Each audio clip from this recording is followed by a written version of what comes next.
Take a look at it.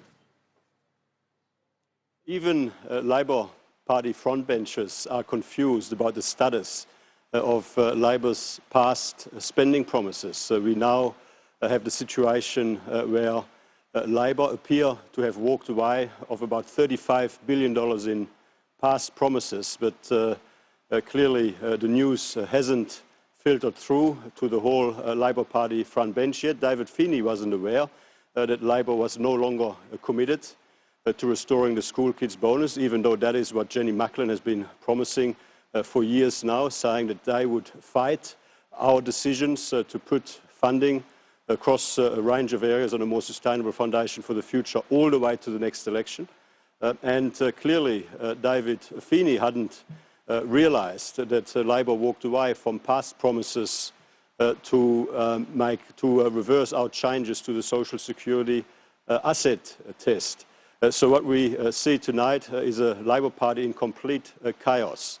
Labor was so desperate to deny their budget black hole, their massive multi-billion-dollar budget black hole of up to $67 billion, which we put there for everyone to scrutinise yesterday, that they scrambled so quickly to walk away from past promises that they haven't clearly been able to communicate those decisions even to their own front benches.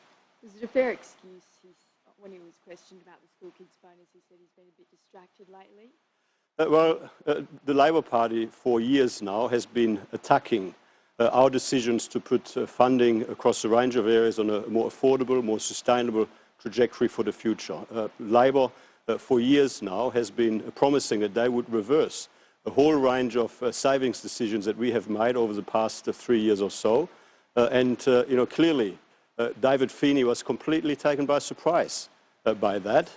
He, like everyone else around Australia, was surprised that Bill Shorten, Chris Bowen and Tony Burke, when they were confronted with the fiscal recklessness of their past statements, that they would backflip so quickly. Clearly David Feeney didn't realise that Labor had backflipped, and that all of the complaints and all of the criticisms about our budget repair decisions over the last 3 years was nothing more than hot air. It was absolutely meaningless. There was nothing to it. They didn't really mean it. The question for Labor really is, what other statements and promises that you've made over the last 3 years didn't really mean anything? He said he failed to.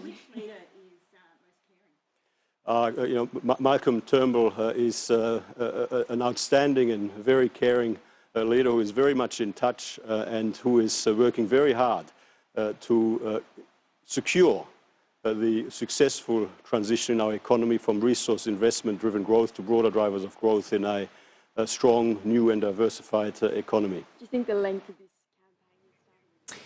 Finance Minister Matthias Cormann there. He, of course, had a slip himself earlier today saying Bill Shorten was a caring leader, and so he meant to say Malcolm Turnbull, as you heard there. But his core point there in responding to David Feeney's interview here on PM Agenda in the last hour